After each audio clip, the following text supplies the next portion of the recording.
menjelaskan tentang pengertian asbabun nuzul.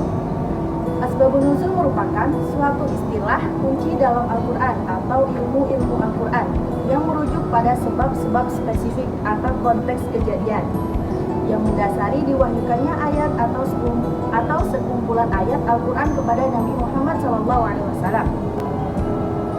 Makna bahasa terdiri dari dua komponen, yaitu yang pertama asbab. Ini adalah bentuk jamak dari kata sebab yang bermakna sebab, alasan, atau latar belakang. Yang kedua, nuzul, bisa diartikan sebagai turun, penurunan, atau pewantuan. Dan ilmu ini membahas sebab-sebab turunnya suatu ayat atau beberapa ayat yang berkaitan dengan suatu peristiwa atau pernyataan yang muncul pada masa Nabi Muhammad SAW. Dalam konteks pembahasan ini, ada beberapa ayat Al-Quran yang turun untuk menjawab pernyataan atau peristiwa yang terkait dengan fenomena alam, termasuk biologi. Ilmu asbabun nuzul bisa membantu menjelaskan konteks ayat-ayat tersebut, yaitu dengan studi tentang asbabun nuzul dapat dikombinasikan dengan pendekatan ilmu modern, yaitu termasuk biologi. Selanjutnya adalah sejarah perkembangan ilmu asbabun nuzul terbagi menjadi 3 periode. Yang pertama, asbabun nuzul belum berdiri menjadi disiplin ilmu. Asbabun nuzul yang digali masih seputar sejarah dan ucapan Nabi.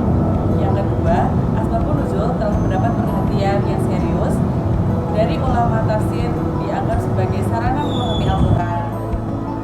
Yang ketiga, asbabun nuzul oleh para ulama dikaji secara khusus hingga lahir menjadi disiplin ilmu tersendiri. Dalam pembahasan sejarah asbabun nuzul ini dapat dihubungkan dengan ilmu biologi yang menjelaskan proses penciptaan manusia dari tanah hingga menjadi makhluk yang sempurna. Allah kemudian menjelaskan tahapan penciptaan manusia dari bahan yang sederhana menjadi makhluk hidup. Asbabun nuzul adalah sebab atau latar belakang turunnya Al-Quran. Untuk memahami ayat secara tepat, kita perlu mengetahui konteks turunnya melalui 3 metode utama. Yang satu adalah analisis hadis, yaitu meneliti hadis yang menjelaskan peristiwa turunnya.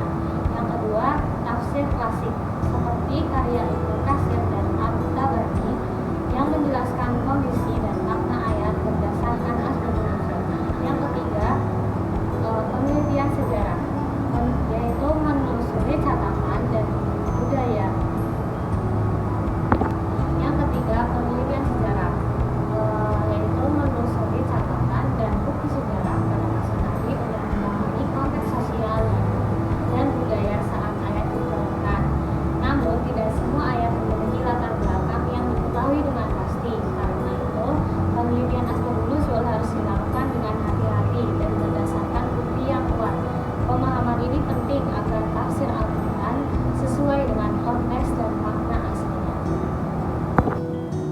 Ada banyak sekali ayat yang menjelaskan tentang relevansi dengan bidang keilmuan biologi, seperti halnya dalam surat Yasin ayat 36 yang berarti Maha Suci Allah yang telah menciptakan semuanya berpasang-pasangan, baik dari apa yang ditumbuhkan oleh bumi, dari diri mereka manusia sendiri, maupun dari apa yang telah mereka ketahui.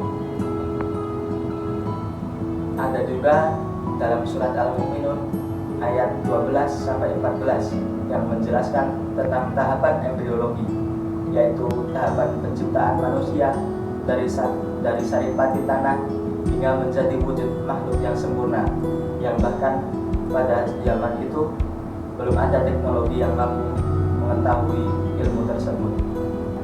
Dan ada juga surat Az-Zumar ayat 21 yang menjelaskan tentang siklus hidrologi dalam menumbuhkan tumbuhan. Karena pada dasarnya air merupakan asal mula dari suatu kehidupan, seperti yang dijelaskan dalam Quran surat Al-Anbiya ayat 30. Secara keseluruhan, relevansi ayat-ayat Al-Quran tentang ilmu biologi memang tidak ada asbabun nuzul yang spesifik untuk masing-masing ayat, karena ayat tersebut menunjukkan tanda-tanda kekuasaan Allah kepada umat Nabi yang dapat diamati di alam sekitar untuk menambah keimanan manusia.